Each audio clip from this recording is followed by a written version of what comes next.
Assalamualaikum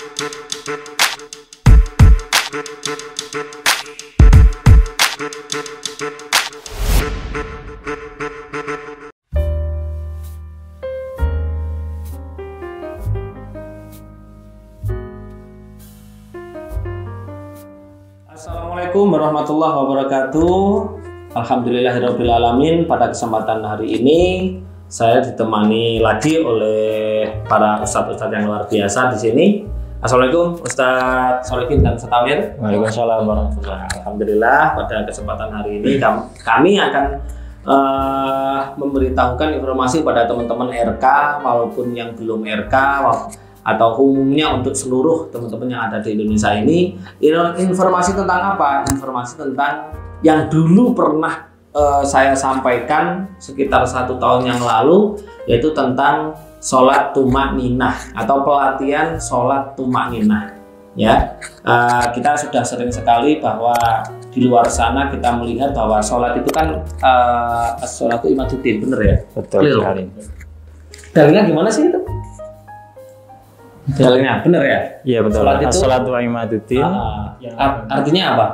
Sholat itu tiang agama. Tiang agama. Nah, kita sering menjumpai ya di luar sana bahwa yang saya pahami sholat itu adalah inna sholata tanha 'anil fahsya'i wal munkar. Kan seperti itu. Sesungguhnya orang-orang yang mengerjakan sholat yaitu terhindar dari perbuatan yang merusak dan keji. Nah, ini pembahasan yang sangat penting sekali sebenarnya ya. Di situ ada lafadz yang pertama kan inna ya, bukan as-sholata kan gitu kan.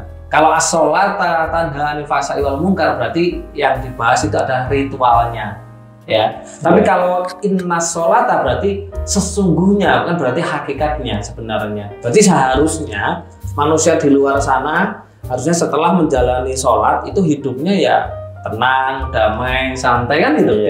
Tidak gibah kan gitu kan? Betul. Tidak gibah, tidak ngerasani, tidak apa. Berarti di sini kan sholatnya kurang bener gitu ya, bener ya? Ustadz ini bener ya? Kalau sholat kita dikatakan sudah betul itu kan juga kurang pas ya. Mendekati atau menuju ke arah yang betul, yang benar itu dikatakan dalam Al-Quran inna sesungguhnya. Sungguh-sungguh kalau kita sholat betul atau benar itu terhindar dari perbuatan keji dan mungkar seperti itu. Oke.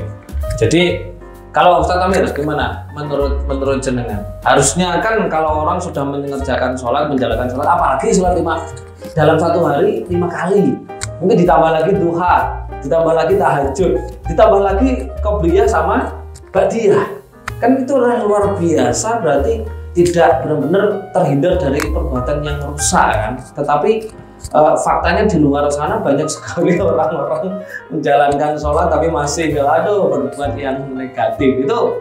Itu gimana menurutnya Ustadz Amir ini? Baik, di dalam beberapa kitab tafsir itu ulama mengatakan bahwa perintah di Al-Quran itu kan aqimu wa aqimus sholata wa atuz zakah. Aqimu bukan af'il, dia memakai fi'il qoma bukan fa'ala. Nah, qoma itu kan artinya berdiri salah satunya. Nah, maksudnya berdirinya adalah menegakkan dengan sebenar-benarnya, dengan yang sempurna. Kalau sekedar af'il mungkin if'alus sholah misalkan, if'alis sholah, bukan perintahnya bukan if'al tapi aqimus sholah. Artinya dirikanlah sholat dengan ya sebenar-benarnya, dengan yang namanya juga mendirikan kan tegak ya kan artinya. Betul. Nah, jadi seperti itu. Nah, kolerasinya teman-teman seperti yang dibilangkan Ustadz Solikin sama Ustadz Amir lagi, ternyata bukan if'al ya, tapi aqimus sholah kan gitu kan. Berarti mendirikan. Berarti mana mendirikan ini adalah benar-benar kita mendirikan rumah kan. Beda dengan kita menjalankan rumah kan beda ya. Kalau mendirikan rumah berarti bagaimana rumah ini berdiri dan baik kan seperti itu. Sama bagaimana sholat, kita aqimus sholah, kita mendirikan sholat. Berarti bagaimana sholat itu berdampak efek baik terhadap pelakunya kan seperti itu. Makanya di sini kita hadir akan mengadakan yang namanya pelatihan sholat tumakninah ya. Kembali lagi sholat tumakninah. Tujuannya apa? Sholat tumakninah itu supaya ada efek ke diri kita. Seperti yang sudah saya jelaskan bahwa ketika kita membaca Al-Quran di dalam sholat, baik itu bacaan yang wajib surat Al-Fatihah maupun surat yang sunnah setelah surat Al-Fatihah. Setelah surat Al-Fatihah itu kan harus tartil. Nah, kolerasinya kalau dijelaskan dengan ilmu fisika kuantum, kalau kita membacanya itu dengan tartil, otomatis tartil akan mengeluarkan frekuensi yang baik, yang bagus, yang sempurna, yang bisa merubah gelombang otak. Kan gitu kan? Karena manusia itu hidup 24 jam itu bekerja, aktivitas, bertukar energi negatif, otomatis gelombang otaknya kan beta, khawatir, was-was, terus takut dan lain-lain kan. Ya, otomatis ketika membacanya itu tartil sesuai dengan di surat Al-Muzammil itu auzid alaihi waratilil Qur'ana tartilan, bacalah Al-Qur'an tartil. Di situ muncul frekuensi gitu loh. Nah, di sini nanti kita akan bahas juga seperti ini di sholat tumanina. Contoh, seperti mungkin teman-teman kalau mendengar Bismillahirrahmanirrahim, Alhamdulillahirabbil alamin, Ar-Rahmanirrahim. Itu seperti itu akan muncul frekuensi. Ketika muncul frekuensi, disitulah akan merubah gelombang otak. Ya kan? Apalagi kemarin sudah dijelaskan oleh Ustadz Amir bahwa panjang, pendek, salah juga mengurangi keabsahan sholat juga kan, seperti itu. Nah, bagaimana rukuk yang benar itu sesuai dengan kitab ushul Nabi, bagaimana sujud, bagaimana bacaan sujud yang benar dan lain-lain, itu semuanya akan kita bahas di pelatihan sholat tumanina ya. Kenapa sholat itu taqdiratul seperti ini? Kenapa kok tangannya telapak tangannya kok menghadap ke kiblat juga, kok nggak menghadap ke seperti ini? Kenapa tangannya kok nggak menggenggam? Kenapa seperti itu? Semuanya ada maknanya. Nanti akan dibawakan oleh Ustadz Solihin dan Ustadz Amir selaku beliau adalah trainernya sholat tumanina. Itu seperti itu. Jadi ketika teman-teman sudah menjalankan sholat, mengikuti pelatihan sholat tumanina, pasti luar biasa. Ketika menjalankan. Nah, sekarang apa sih sholat tumanina itu? Apa sih? Coba dilihat dari katanya ya, sholat tumanina kan sholat yang anteng atau tenang gitu. Jadi kembali tadi ayatnya, perintahnya adalah aqimis sholat, bukan af'il ya, bukan fa'ala, bukan gerakannya saja, tapi aqimi. Jadi luar dalamnya, ya gerakannya, ya dalamnya juga harus sholat. Nah, ini juga harus dikupas nanti secara rinci bagaimana sholat itu berdampak pada kehidupan kita sehari-hari. Jadi meskipun kita sudah selesai sholat, tetapi rasanya tetap sholat, ya, terus tetap sholat. Membawa ketenangan ya. Betul sekali. Apalagi kalau menurut saya sih, sholat itu adalah kebutuhan.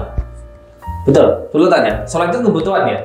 Tapi hukumnya wajib kan gitu kan? Hukumnya wajib, tapi sholat itu kebutuhan. Bener nggak kira-kira? Ya, sebagai hambanya sesungguhnya menganggap sholat itu kebutuhan. Betul. Jangan bukan karena kewajiban. Ya, ada levelnya. Mungkin masih awal-awal masih menganggap wajib. Tapi level yang naik ya, sholat itu sudah menjadi kebutuhan. Jadi nggak perlu diperintah juga ya sudah sholat, karena memang tujuannya manusia diciptakan kan untuk menyembah kepada Allah. Seperti itu. Kebutuhan. Nah, ini kembali lagi kalau kita ngomongin kebutuhan, teman-teman. Sholat itu merupakan kebutuhan. Ternyata sholat itu bisa berdampak pada finansial. Nah, coba ketika habis duduk di antara dua sujud itu lafadznya apa itu? Doanya apa? Rabbi ufirli warhamni wajburni warfa'ni warzuqni wahdini wa'afini wa'fu'ani. Itu kan doa di mana ketika bacaannya benar akan diterima oleh alam bawah sadar benar, maka akan terjadi pada kehidupan nyata.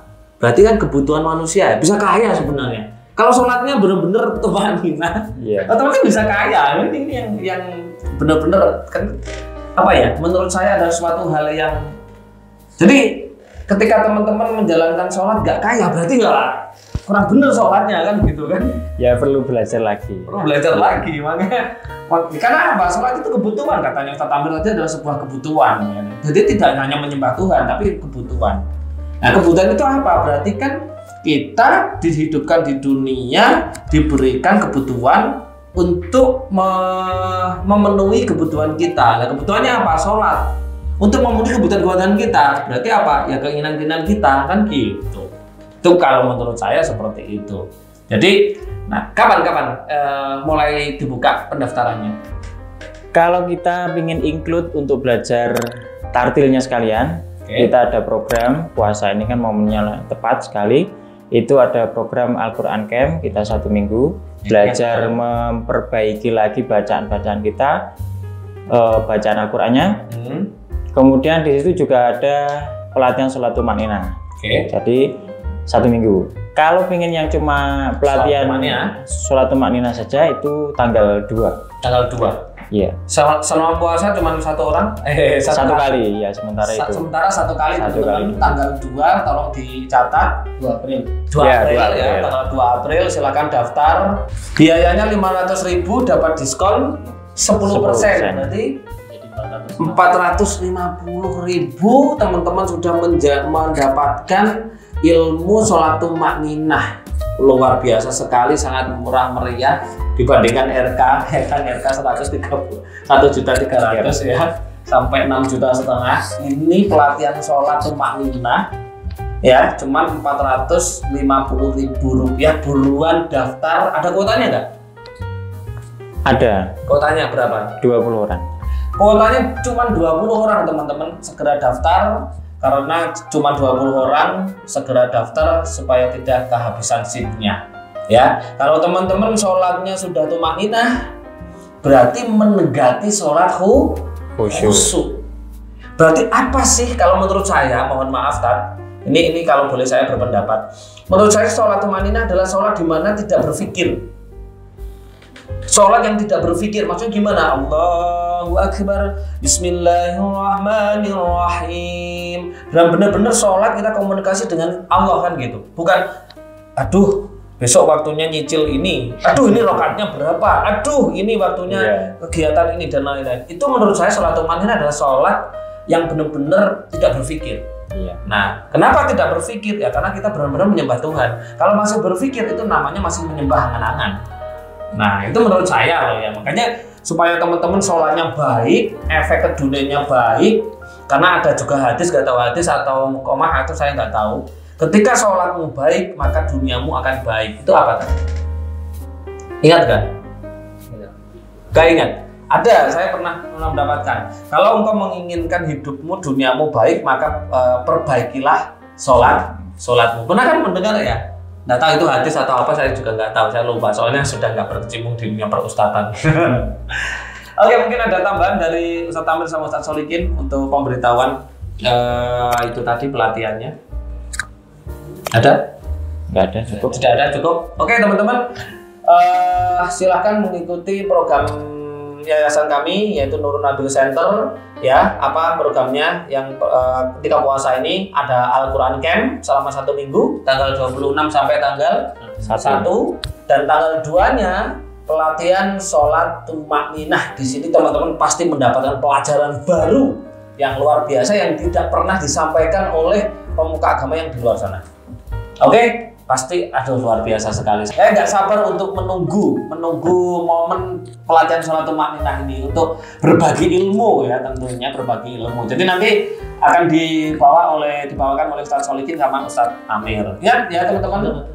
Itu orang-orang itu tanyanya, ini yang bimbing ada Ustadz Yunus kan? Gitu. Oh iya, tentunya. Tenang. Tentunya nanti dibawakan oleh Ustadz Solikin dan Ustadz Amir dan tentunya saya kan gitu. Oke, tentunya ada saya di sini, dan tenang aja teman-teman, tentunya ada saya ya. Silahkan daftar, saya tunggu. Mari kita berbagi ilmu, mari kita perbaiki agama kita, sholat kita, supaya kita menjadi benar-benar manusia yang muslim secara kafah. Oke ya, terima kasih. Jika ada kesalahan mohon dimaafkan dari saya undur diri. Mungkin mau undur diri juga, ya pasti. Tadi sholat tumakninah kita laksanakan tanggal 2 April dengan kuota 20 orang. Segera daftar dan harga investasi biayanya 450.000. Ya teman-teman, terima kasih Itu yang bisa kami sampaikan pada hari ini.